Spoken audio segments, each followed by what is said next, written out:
Wednesday night, late, I get a message from my host asking if I would like to go on a 3-day trek into the Amazon, spend a night in an indigenous community, and then spend another night camping in pristine, untouched jungle. Would I like to do that? Absolutely, I would. He had a guide that he had to swap out, and the new guide that he was putting on this 4-day tour didn't speak English, so he needed somebody to translate. And the clients who were already starting this trip wanted to continue it, and they needed a translator. So my host reached out, asked, "Are you available for this?" I said, "Absolutely, I am." And then thought about what that entailed in terms of the logistics, where did I have to go, what did I have to bring, all that fun stuff. So this is a story about a last-minute opportunity to go and enjoy an amazing jungle adventure for 3 days and 2 nights deep in the Amazon here near Tena in Ecuador. This is how trust built over multiple visits can turn into incredible, unexpected opportunities to have amazing trips down in the Amazon that I never could have planned for. Hola, bienvenidos amigos. Hello and welcome friends. Steve here, Street Smart Travel. This is Feel Good Friday for July 2026. This is episode number 12 in the series. I will put it in the playlist, and these are the anchor episode that I like to start every month with. I release them on the first Saturday, and these are inspiring, sometimes amusing, usually uplifting stories of adventures that I've had on the road that I like to share. Feel Good Friday is all about uplifting, inspiring stories that restore my faith in humanity. Now, this is the third or fourth time that I've been down here in Uchucullín staying with the same host. I am basically house sitting this time and taking care of his place and cleaning it up, repairing stuff, the same stuff I always do. He has been on site, I think, for 3 minutes in the week that I've been here. But because I've been here before, he knows and trusts me. I know the community, I know the family. I was here for Christmas in December. I spent Christmas down here with his family, and he was absent from that as well.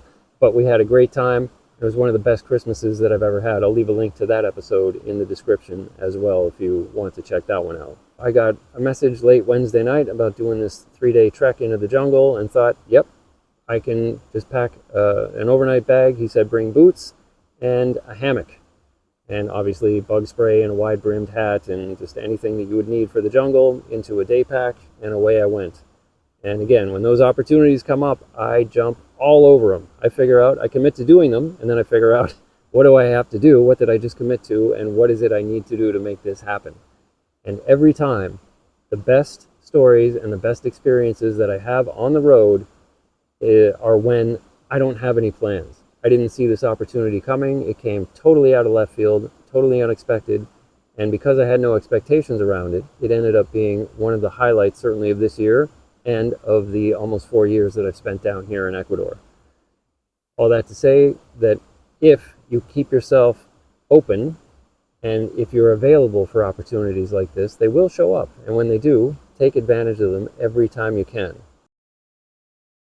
As I mentioned, this was a 4-day trip down to visit indigenous communities in the Amazon, just outside of Puerto Misahualli, outside of Tena in Ecuador. And this tour was already underway. They had to swap out the guides, and the new guide needed help translating, so I got the call. It was a young couple that was from California in their early 30s. Fantastic. They were like little kids. They were so excited to be on this trip, and they'd only been in South America. It's their first visit.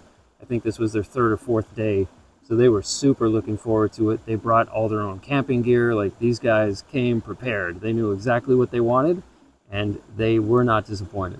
We had a great time hanging out with them, learning all kinds of stuff about indigenous culture, about camping in the Amazon. They loved the experience. By the end of it, they were looking forward to doing more. They wanted to spend more time in the community and more time in the jungle. So everybody got what they wanted out of this. My guide got a translator. My host got somebody that could make sure that this trip happened. The host at the indigenous community also got help so they could do everything. And most importantly, the guests, the paying customers, had a blast. Had an amazing 4 days in the jungle, and we got to be part of that for 3 days. This was the real thing, too. Living and sharing meals in indigenous communities, seeing how they run their lives, what's important to them, their values, everything for their daily life, what they do first thing in the morning. We got to experience that. My first full day, we woke up at 5 o'clock and went to their place, to our host's place in the indigenous community, had Wayusa tea, which is good for the teeth and good for energy and a lot of other minerals and vitamins. They explained all this stuff to us. Also had some chicha first thing in the morning, which I wasn't crazy about. That's a fermented drink down here, something I would usually think they do later in the day, but they drink it in the morning and throughout the day to give them energy so that they can continue to work, whether that's hunting or doing agriculture or fishing or whatever. And then we also did the tobacco ceremony, where our guide, Jaime, the night before, had cut up some tobacco, put it into a gourd that had some water and let it ferment overnight. And then the tobacco ceremony was, he poured some of that into a leaf, and then we tilted our heads back and he poured a little bit into each nostril and you inhale it and it cleans out your nose. Not like rapé, which is way more harsh than that. This wasn't harsh really, it wasn't necessarily pleasant, but again, we were there to experience what life is like in the indigenous community, and we got the whole experience. It was fantastic. Super glad this opportunity came up and I was able to take advantage of it. So being in the indigenous community, like I said, we had that morning we got to spend with them, and then we went off and did our own thing. But we got a lot of education about what's important to them, how they pass along their traditions. Every day they're educating their kids about this is your role right now in the community, and this is your role in the future. When you get older and you get married, this is what's expected of you. These are our traditions. These are our values. And they're very unassuming, very honest, very transparent. There's no hidden agenda. It is so wonderful to be around human beings in their natural element, their natural habitat, without having been corrupted by cities or governments or systems. These people are living on their own terms in the jungle, totally self-sustaining, and they live a very simple existence. I would also add that there's an element of innocence in the indigenous communities. They're not corrupted by society, by modernity, by living in cities. It's really refreshing, and every time, like I said, it renews my faith, restores my faith in humanity to realize that there are people that are still living like this. I have loved traveling and living in different parts of Latin America, and the last almost 4 years down here in Ecuador has really shown me what it's like to live in these communities, to meet these people, share meals with them, stay in their houses. It continues to be an incredible experience. Highly, highly recommended. They don't have electricity, aside from some people have diesel generators if they need electricity, or there's a solar panel that runs a couple lights and gives them access to the internet. And that's pretty much it. When the sun sets, which down here is usually 6:30 p.m. every night, and by 7 o'clock it's dark, they're in bed by 8, and they're up at 3 or 4 in the morning. People are super friendly, kind, helpful, respectful, no hidden agenda, no anything. Just genuine, lovely, pleasant human beings. And every time I'm either in the mountains or the jungle, I get exposed to an indigenous community, it restores my faith in humanity. These are people who can be true to who they are, who can maintain their culture and their community and pass it forward in ceremonies, in oral traditions, in educating their kids and their community. This is who we are, this is what we do, and this is what your role in this is going forward. This community, by the way, had 75 people in it total. So the place that we went camping the following day is owned by the matriarch of the community. She's got 24 hectares of primary, untouched, pristine jungle down just outside of Puerto Misahualli. And nobody had been down there. They hadn't taken any guests down there for 5 years. So they camp there occasionally. The siblings or whoever wants to from the community has access to that place, but it's private property and nobody else gets access to it. So we were very, very fortunate to be able to have an experience like that, because I would never find something like that on my own. And spending time in the indigenous community, for me, reinforced what's important in life. When you're off grid and you're offline for a couple days, it's easy to get in touch with who you are and what's important to you without a lot of distractions, because there are none. It's like a little oasis in the middle of the Amazon. If you're interested in doing tours like this, my host down here in Uchucullín has a tour business. He's the one that ran this tour. I've been on his tours translating before. It's a much higher use of my time than doing landscaping and cleaning up the plants around his house.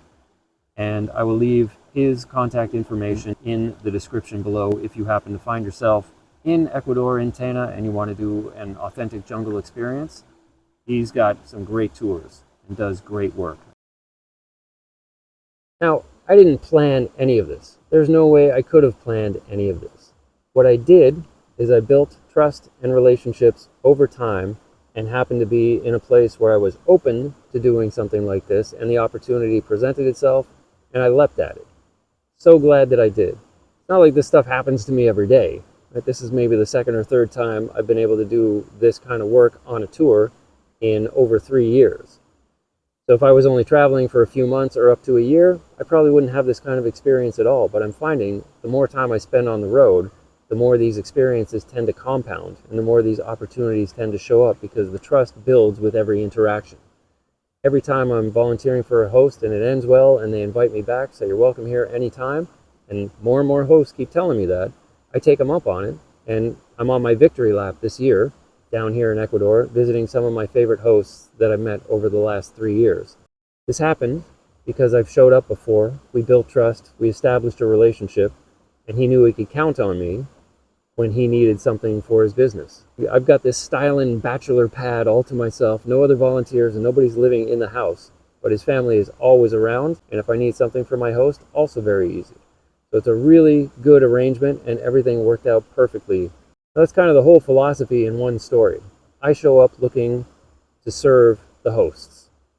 I don't go in saying what's in it for me, what do I get, me.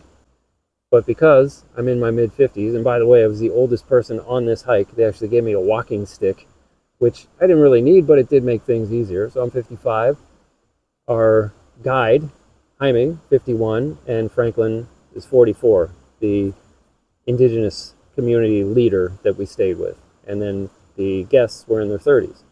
So when we went to the jungle to do the overnight camping, Franklin and one of his nephews helped load us in. Then they took off for the night. We spent the night there, and then they took off, and they came back the next day to help us load out.